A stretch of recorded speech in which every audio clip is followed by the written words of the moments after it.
One of the biggest mistakes they make is actually not necessarily tied into the house. It has nothing to do with that. It has everything to do with purchasing in the wrong area. To really determine if an area is actually going to work with your day-to-day lifestyle.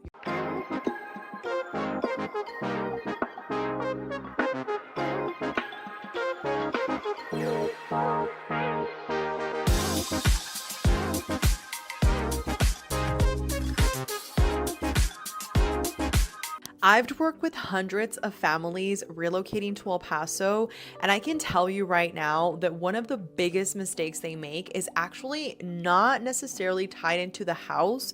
It has nothing to do with that. It has everything to do with purchasing in the wrong area. And I am going to give you a full breakdown of what I walk my clients through when they're actually relocating to El Paso. It's very different when you know the area and you are familiar with the pros and cons, but it's very difficult when you don't have the experience to really determine if an area is actually going to work with your day-to-day lifestyle, your commute, the schools, the districts. All of these things are things that I want to help you uncover, and I will have a full guide linked down below. So if you want that in your inbox, go ahead and fill that form out. But with that being said, I also want to share why you should listen to me. I'm Alexa. I am the local real estate team leader that we have here in El Paso. And I'm also an investor. So my goal with these videos is not just to help you sell and buy real estate. It's to actually speak from a place of alignment and from a place of experience where the thing that you're doing, I actually do on a regular basis. Now, on top of that, I do have my degree for MRP, which is basically the military relocation program. And that's a big deal because it helps us really understand things from a different perspective versus somebody that maybe just got into the industry. And I'm also working toward my broker license. And I say that because for the longest time, honestly, I haven't really believed that I need my broker license. Personally, I think that there's great agents that are still not brokers and they just don't want that liability. But this year I said, you know what? I have my stripes. I've earned my stripes and I really just want to get my degree as a broker. So I'm working toward that right now. There's a lot of requirements that you need to fulfill when you're becoming a broker. And I'm really proud to say from the 900 hours that I need to actually complete, I'm only down to 330, which I'm almost there. So anyways, that is why you should listen to the stuff that I have to share with you. And hopefully this helps you in your relocation path. Now, I have helped people from all walks of life. Yes, I work a lot with military folks that are relocating. I've mentioned this before. My family is military background, so I have worked with a lot of clients that relocate in and out of El Paso. I get how overwhelming that lifestyle can be. But I've also worked with people that are just genuinely tired of where they're living. Whether it's my clients from Hawaii that they're just tired of the prices that they're having to pay, my clients from New York that are also on the same boat as my families from, Hawaii, or people that are honestly just looking for something more calm. I have a lot of people that relocate from Dallas as well, that they love the environment in terms of all the things that they have to do out there, but they're really just looking for something a bit more calm. And this is really where the first mistake that I've seen many people do starts, which is you just start looking at houses on Zillow. You're looking at things on Zillow, you're checking out, does this house look pretty? What about the backyard? Is it done? Is it not done? And I will tell you from personal experience, one of the worst things you can do is start looking at the house without looking at the numbers. And you might be somebody that's very savvy and you're like, Alexa, I know how to run my DTI. I know how to run my ratios. And if that is you, I commend you for that. That's amazing. The majority of my clients don't know how to run that. So that's the first thing. We want to make sure we know what you have to work with, what your ratios should look like, what your out of pocket is going to be.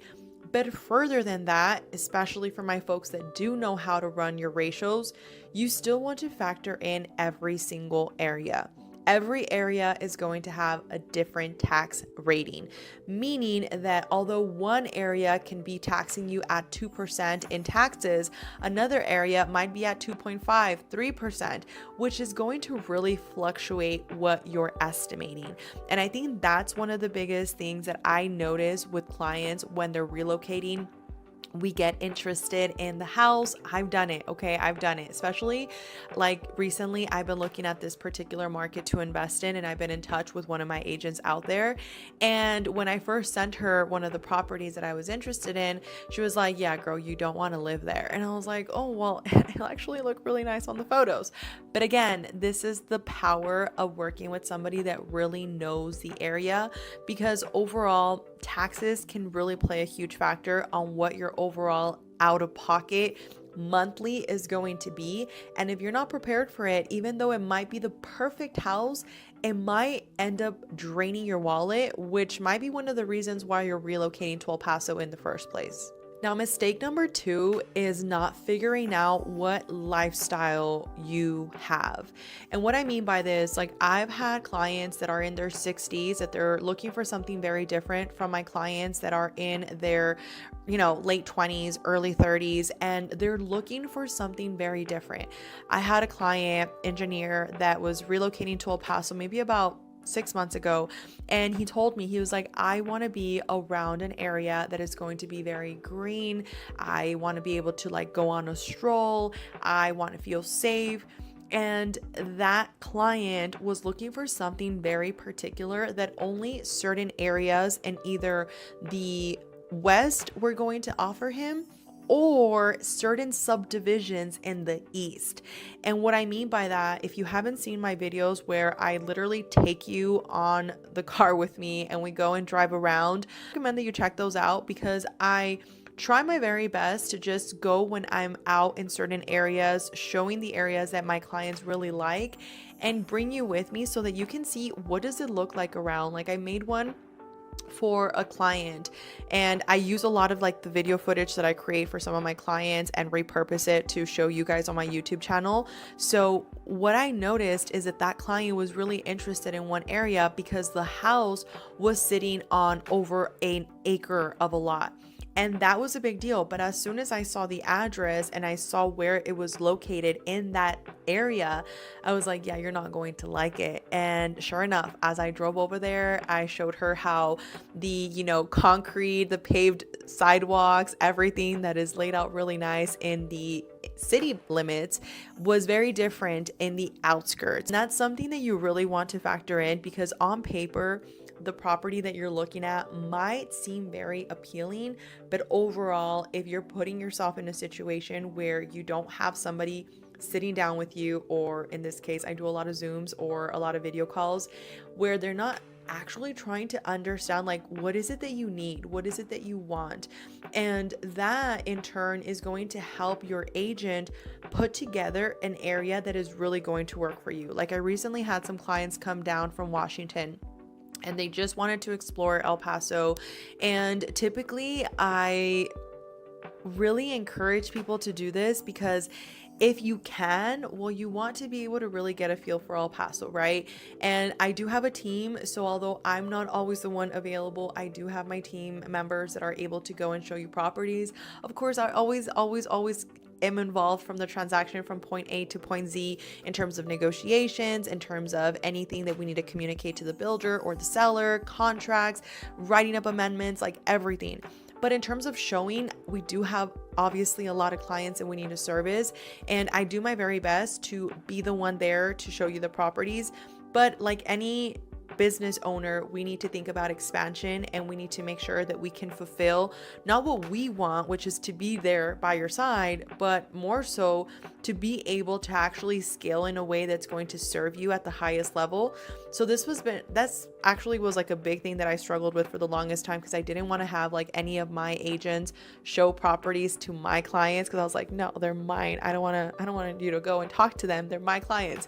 But I had to realize with one of my mentors that if I actually wanted to provide the best service possible, that was going to actually require for me to have the proper systems so that if you want to see a house, you can actually get into the house versus having to wait for me to become available because I already had another appointment and it's only one of me.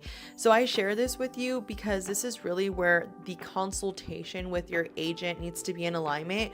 Like, I know some clients that they don't mind that their agent doesn't really, they're not a top producer, and they're like, hey, like, I'm okay with this guy or girl that works part-time with something else and the other part-time with me. Hey, if that's you, totally fine.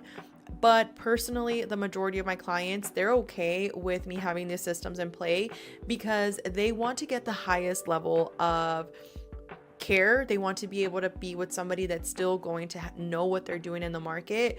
And these questions that I'm talking to you about right now, when it comes to the lifestyle, and you're probably like, what does this have to do with your team, Alexa?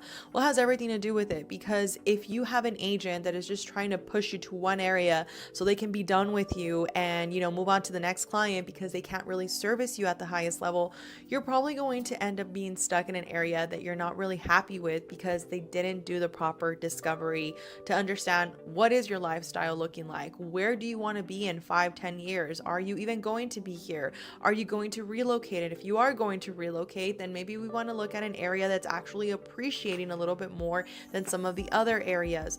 All of these things are so important, and you really want to pay attention to them before you end up in a situation where when it's time to sell, now you're having to pay money to sell the property. Now, that actually leads me to my mistake number 3, which is think long term.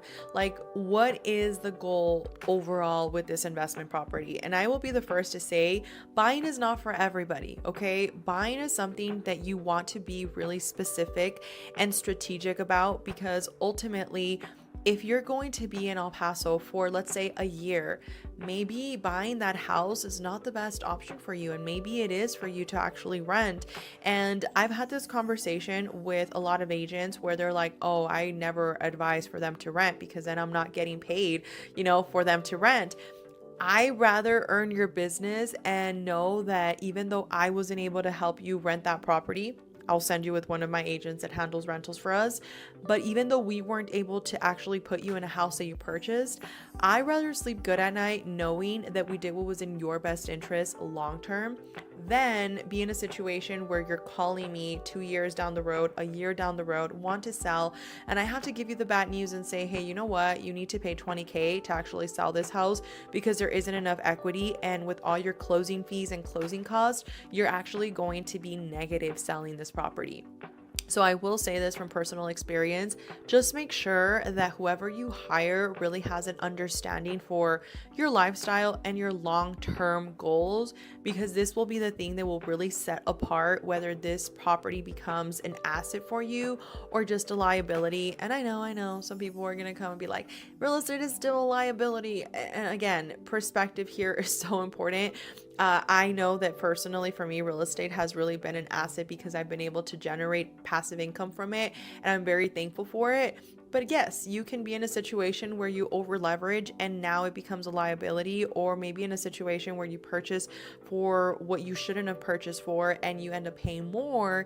Then of course it tackles on, right? It becomes even more of a liability. So this is really a big mistake that I encourage you to look into. Think future, think later down the road, what is the goal with this property, so that you can ensure that before you relocate to El Paso, it's really going to make sense for you. Now, mistake number 4 here is you really want to take the time to compare different areas. There's a map that I will insert here to kind of just show you the different areas in El Paso, but I want you to think of it as a circle. And at the top, we're going to have like Northeast, we're going to have closer to, the 79934, 79924 zip code. And then as we go over to this section over here, we're going to be in like the East, Far East area. As we go down, we're going to have like the Horizon area, and we're going to get closer to the lower Lower Valley area. And then over here, we're going to get closer to downtown. And then back over to this side, we're going to be in the west side. So kind of like a little circle. Downtown is kind of in the middle of everything. However, I don't want you to be deceived by thinking that downtown is the only area that you can be in.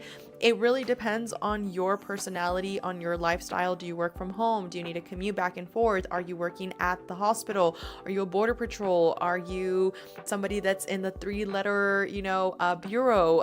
There's so many little things here and there that you really want to factor in. And the reason I say that downtown is one of those where automatically people will say like, oh, that's probably where I need to live. It can be if you appreciate historical charm. I love downtown. I love downtown. But you just need to be willing to understand that you're going to pay for a house that's either going to need a lot of work and you're going to get it for a good deal, or you're going to get a beautiful house that is going to cost you a pretty penny. There's $1 million houses there in downtown, beautiful houses. And then there's also, houses that are in like the 200s that just need a lot of work. So overall, keep that in mind. Lifestyle is so important because I've had clients that tell me, Alexa, I want to be as close as possible to all the activities in El Paso. And if you haven't watched my last video where I talk about some of the new projects that are coming to El Paso, check that out before you start commenting saying there's nothing in El Paso. There is stuff coming and we're growing. So that's something to look forward to. But as far as like outdoor activities, as far as like events, we always have something. Like if you're going to sit here and say that El Paso has nothing to do, I'm sorry, but it's just you. Like you don't want to go out there and put yourself out there to meet like new people because there's so many events. There's like literally every weekend. Like I joined this new gym and my trainer, she's always sending me like, hey, we have this run happening this day. We have this like event happening this day. Like I can't even keep up. So there's always activities. And to my point about my clients sometimes asking me like for certain things, I've had clients telling me sometimes, hey, I want to be in an area where it's more for like mature people, aka they like to call themselves old. I don't think you're old, by the way. I think that you are exactly the age that you're supposed to be, and age is just a number and it's about how you feel. But anyways, I do believe that there are some areas where you're going to notice like the crowd is a lot younger, and maybe that's not something you're into. I'm not even into it. Overall, these are like the little things that you just want to overall factor in, think about, and really take into consideration. So for your lifestyle, finding the right area is really going to play such an important decision because it can make the difference between you driving 20 minutes to work, 15 minutes to work, to having to be driving, 45 minutes. I will say though, it will never compare to like California, LA, Miami, nothing like that, just because we are close to everything. Like here in El Paso, we haven't grown to the point where, oh my gosh, it's going to take you 2 hours to get to your destination. Not at all. The worst case is when there's like a traffic jam. And I talked about this in other videos, like typically they clear it up pretty quickly and you're on your way. So again, not the worst scenario, but if you do want to be a little bit closer, something you definitely want to factor in. Another thing that you really want to avoid doing if you are relocating to El Paso is, and it kind of ties into something that I talked about in one of my last videos. I think it was also the one where I was sharing some of the new improvements, or no, actually it was the one of houses to never buy in El Paso. So I'll have my team link that one down below. But essentially, you want to be very aware of like where you're buying the house in terms of what development are they actually planning on doing in that area. I'll give you an example. Out in the west side, a lot of people didn't know that they were actually building another spaghetti bowl. And if you don't know what a spaghetti bowl, it's basically like a highway with a lot of like loops, okay? That's what we call it over here. So essentially in that area, it used to actually be a lot calmer. But now there's a spaghetti bowl there. And I'm not sitting here and telling you like that just because you research something right now, it's going to give you all the information. But typically, if you actually look up City of El Paso website, you'll be able to see some of the local projects that they have either already working on or that they're working toward. And that's something that can really help you just get a better understanding of what exactly you're getting yourself into. Back to this example, it's meant to help with the flow of traffic, so it's not a bad thing. They didn't add that spaghetti bowl for it to be worse. But in the meantime, as the construction is happening, it's not the most ideal. Now, with that being said, I will tie it back into my examples. It's nothing like big cities where the development happening in an area just feels like it's like clogging everything up and there's like no way to get around it because they kind of like blocked everything off. I don't feel that way. I did feel about that over in Montana, which is basically closer to the far east and closer to the airport area. And they were developing this highway for the longest time. Every time I had a client that wanted to see something by Montana, I was like, all right, I'm going to take some extra snacks because yeah, it's going to be a while there in the traffic. And honestly, I'm being dramatic. Like it wasn't that big of a deal again, but for me, it did feel like a big deal because I'm not used to it. So when I would go over there, it felt like it was over 2 years that they were working on that stuff. But right now it's actually like very different. Like you can actually go, it's not finished yet, but it's like moving a lot faster in terms of the traffic that usually would pile up there. So again, these are the little things that you just want to make sure you really understand. Okay, what developments are happening here? Am I okay with these developments? Because I will say there's some areas where they really have no developments planned for that area. Like what you see there is what you get. And the most development you're going to see is when they start doing, the resurfacing of the roads because you have a lot of potholes and they have to like literally tear down all the concrete and put the new pavement down.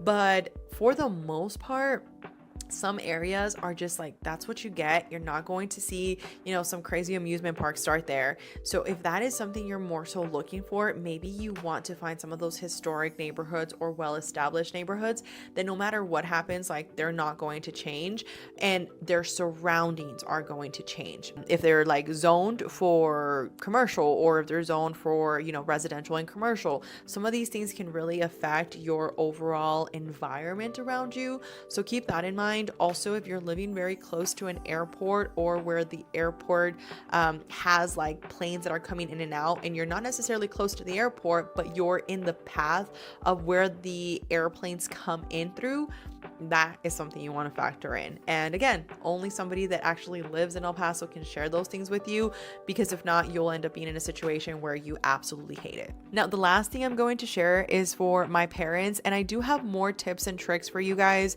inside of my guide, so go ahead and click that. It is absolutely free. But it's for my parents because you really want to make sure you do your research and you find an area that is going to work for your kids, right? If you have somebody that maybe is going to high school, if you have somebody that is barely going to kinder, or, somebody that's going to elementary, all of these things really matter. And the last family that I just helped relocate, they were in a situation where they had a daughter going to high school and then they had little ones that were actually going to be in elementary school. So they really wanted to be in an area where they were going to be close to some of the highly rated schools that they were looking at, and at the same time still have access for them to get back to base. So these are, again, things that you really want to just study the area. If you have boots on the ground, have your agent guide you and tell you, like, what do you think about this school? What do you think about this neighborhood? What are some of the pros? What are some of the cons? What's something that I'm not seeing online? When they told me about the school they were looking at, I was actually like, yes, do it. My little one actually went to this school and it's a great school. So overall, I think that that's really what, again, is going to set apart some of the people that are going to guide you. And I will be making another video. Let me know if this is something that interests you, especially if you're a parent, because if you're not interested in it, I don't even want to like waste your time or mine putting it together. But I'm really interested in doing a full guide on private schools here in El Paso, because I've come to realize that a lot of my clients don't know about all the private schools that are here in El Paso. So if that is something that you're interested in, definitely either, like the video or give it a comment so that I know, like, hey, yes, lady, do the one with the private schools. And overall, I will continue to make the other videos where I take you with me. I'm actually going to have right now an appointment out in the west side, so I will bring you guys with me just to kind of show you again a little bit more of the different areas. And I know some of you sometimes are like, I'm getting dizzy as I'm watching the video. I'm sorry, I'm using my gimbal and I try my very best to like make it slow, but of course, again, I'm making these videos for a lot of the clients that are relocating, and it's typically like a walkthrough, right, for them to see what's going on.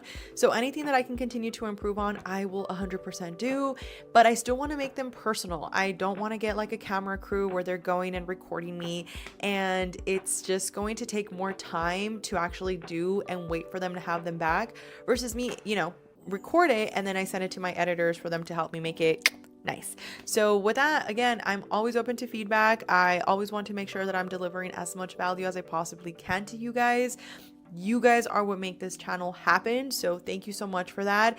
And pretty soon I'm going to be having another giveaway. I am working on the details so that we can continue to grow this channel. I am so happy at the fact that we're now at 3,000 subscribers. You guys are awesome, and my goal is that by the end of the year we can get up to 8,000 subscribers. So we have a way to go. Yeah, but I rather overestimate the numbers, and even if we fall short, I'm still better than where I originally started than saying like, oh, 4,000 and then we hit 5,000, and you know, we could have made it a little more interesting. So anyways, I am done ranting. Thank you for hanging out with me, and I will talk to you guys on the next one.